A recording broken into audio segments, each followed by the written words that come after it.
There's a house at the end of a forgotten road. Locals won't drive past it after sunset, and those who dare never stop to look. Why?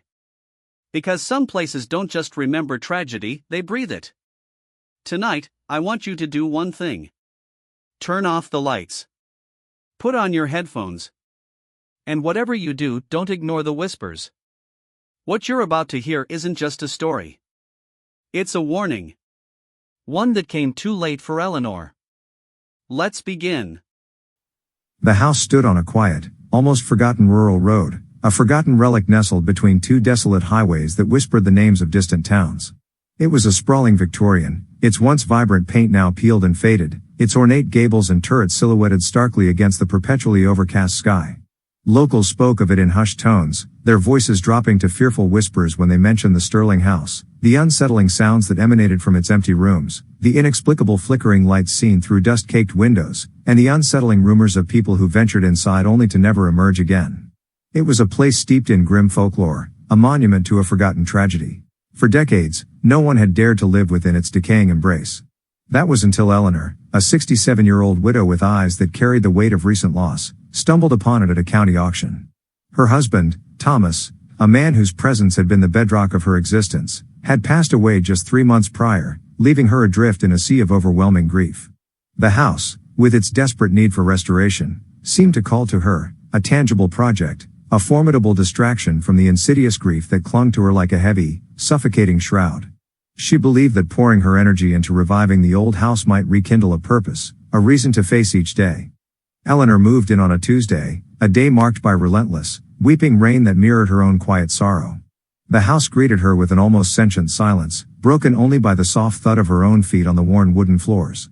Each step she took seemed to cause the very timbers of the house to exhale, subtle shifts and groans from the floorboards, faint creaks like low, mournful murmurs echoing through the cavernous, empty rooms.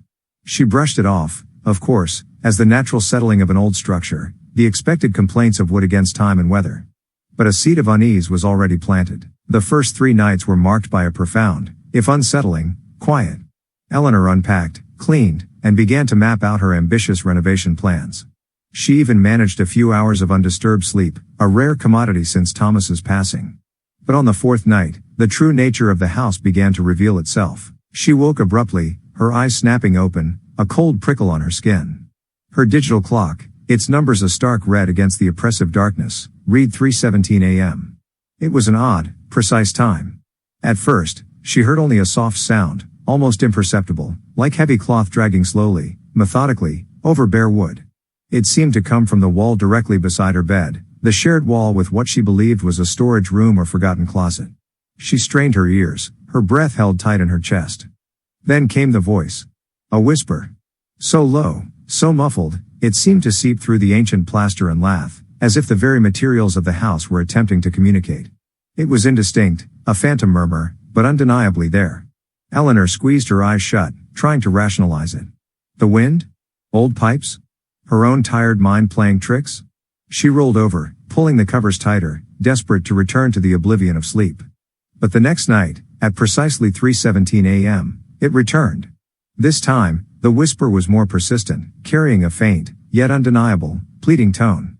Though she still couldn't make out every word, the desperation behind them was palpable, seeping into her room, into her very being. It was as though the walls themselves had learned to speak, their ancient stones and timbers groaning with a hidden sorrow. Hello? Eleanor whispered into the darkness, her voice thin and reedy. Who's there? Silence.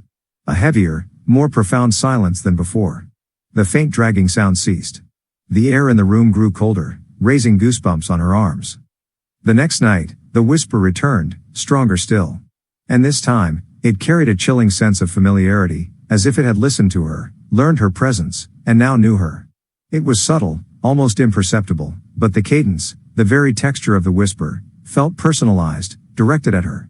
Eleanor's exhaustion deepened with each passing night. Dark, bruised circles bloomed beneath her eyes, painting her face with the stark reality of her torment. Her once sharp mind, honed by years of managing a household and running a small business, began to fray at the edges. The constant lack of sleep, combined with the unnerving whispers, began to blur the lines between reality and nightmare. She started tearing through her bedroom walls with a crowbar, a frantic, desperate energy driving her. Dust, Plaster and splinters flew as she ripped away sections of wallpaper and lath, convinced that someone, a trespasser or a hidden squatter, was concealed within the house's skeletal structure. But the only thing behind the crumbling facade was more dust, more rot, and an empty, echoing void. The whisper, however, persisted, unwavering, from the now exposed brick. One particularly harrowing night, unable to endure the psychological torture any longer, she placed an old, clunky tape recorder beside her bed, its red recording light a tiny, hopeful beacon in the oppressive darkness. The whisper came again, a mournful, sorrowful sound that seemed to pull at her very soul. She forced herself to stay still, to listen, to endure, her body rigid with a mixture of terror and a strange, desperate curiosity.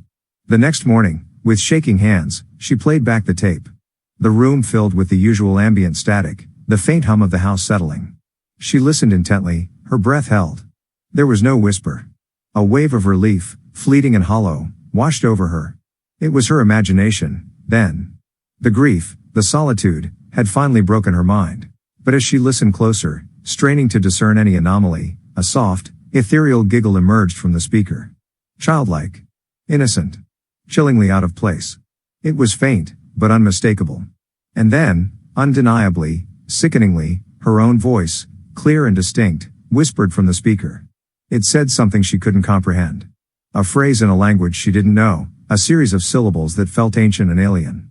But the tone was clear, welcoming, inviting, as if she were extending an invitation to something unknown, something terrifying. Terrified beyond anything she had ever experienced, Eleanor drove into town, seeking answers.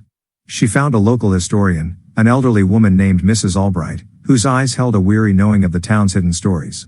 Mrs. Albright listened patiently, her gaze softening with pity as Eleanor recounted her harrowing experiences. The historian then revealed a grim truth about the Sterling house.